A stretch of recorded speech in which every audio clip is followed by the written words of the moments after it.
You asked for success. But you didn't ask for the silence that comes with it, did you? Nobody tells you about the nights when you realize the room around you has become an echo chamber of your own breathing. Because as you climb higher, something changes in the atmosphere, and the crowds that once surrounded you start to disappear. The late nights blur into early mornings, and somewhere in that endless twilight, you stop recognizing your own reflection. You look around one day expecting to see familiar faces, but instead you find yourself walking through an empty room. This is where the journey truly begins, in that moment when you understand that greatness demands a price most people refuse to pay. Think back to the beginning, when your ambition was just a whisper in the back of your mind, barely audible. You were surrounded by comfort then, by people who understood your language, who shared your rhythm and your routines. Every Friday night meant the same faces, the same conversations, the same predictable patterns that made life feel manageable and safe. But then something shifted inside you, a hunger you couldn't name, a vision that burned brighter than the fluorescent lights above your desk. And when you started chasing it, when you began saying no to the easy paths, the isolation didn't announce itself dramatically. It crept in slowly, like fog rolling across an empty street, until you couldn't see the world you'd left behind anymore. The first challenge was learning to sit alone with your thoughts while everyone else went out to celebrate another ordinary weekend. You'd hear their laughter through the walls, feel the weight of missing out pressing against your chest like a stone. But you stayed anyway, because something deeper than friendship was calling, and you were too far gone to ignore its voice. Then came the second wave, when people started asking why you'd changed, why you couldn't just relax and be yourself anymore. They called you obsessed, said you were losing perspective, but what they really meant was that you were outgrowing the container they'd built for you. Because here's the hidden tax on greatness that nobody mentions in the motivational speeches or the highlight reels of success.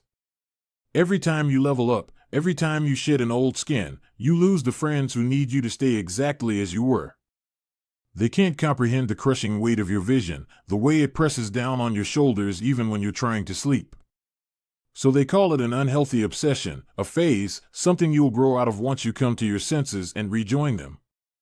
But you won't, because you've already crossed a threshold they can't see, already stepped into a territory where the air is thinner.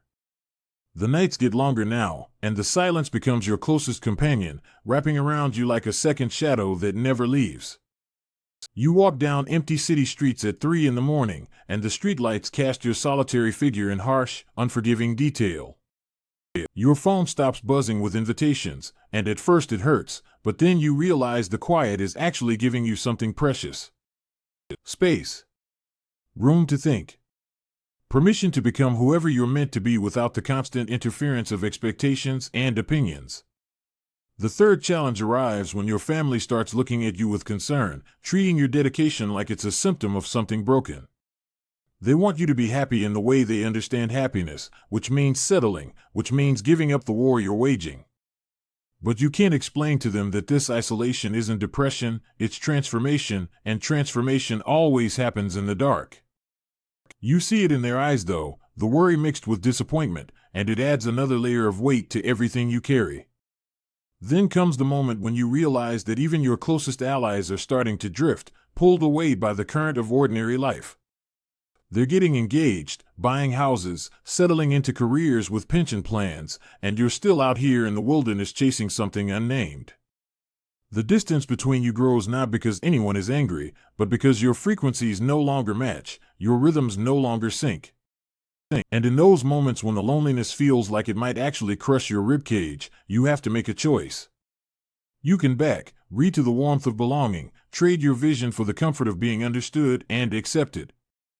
Or you can keep climbing, knowing that each step forward is also a step away from everything familiar, everything safe and known. So you develop strategies for surviving the isolation, small rituals that keep you tethered to purpose when connection feels impossible to find. You learn to find meaning in the work itself, in the incremental progress that nobody sees, and the private victories that earn no applause. You start treating the silence like a teacher instead of a punishment, listening to what it reveals about your truest self beneath the noise.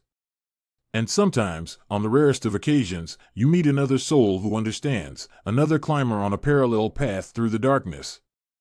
These encounters are brief but profound, like lightning strikes that illuminate everything for a split second before the darkness returns again.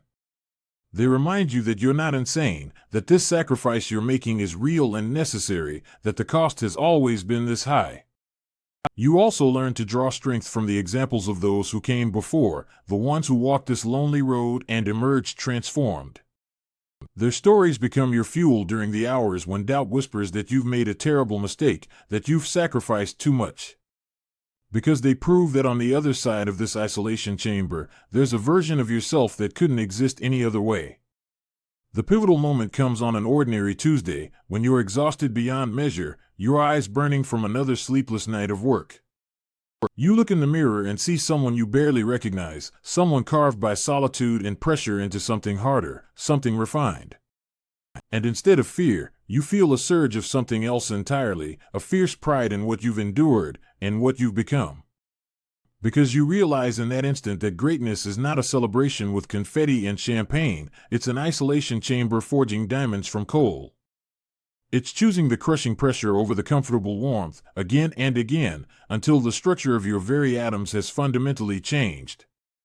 This is the breakthrough that nobody can give you, the understanding that the loneliness wasn't punishment, it was preparation for something unprecedented. You're forging a masterpiece in the dark, hammer-striking anvil in a rhythm only you can hear, creating something the world has never seen. And when you finally step into the light, when the work is complete and the transformation is irreversible, you will be utterly unrecognizable. The people who knew you before won't understand what happened, won't be able to reconcile the person they remember with who you've become. But that's the point, isn't it? The entire journey was about shedding every limitation, every comfortable lie, every safe version of yourself that kept you small. Now you stand at the summit, alone but unbroken, isolated but infinite, carrying within you the proof that the impossible was just another story. The cost of Ascent was everything you were, every relationship, every comfort, every piece of your old identity burned as fuel for the climb. But in exchange, you received everything you could be, the fullest expression of your potential uncompromised by the need to fit in or be understood. So when they ask you if it was worth it, when they look at you with a mixture of awe and fear, you'll know the answer. The cost of greatness is absolute. The reward is becoming who you were always meant to be. Pay the price.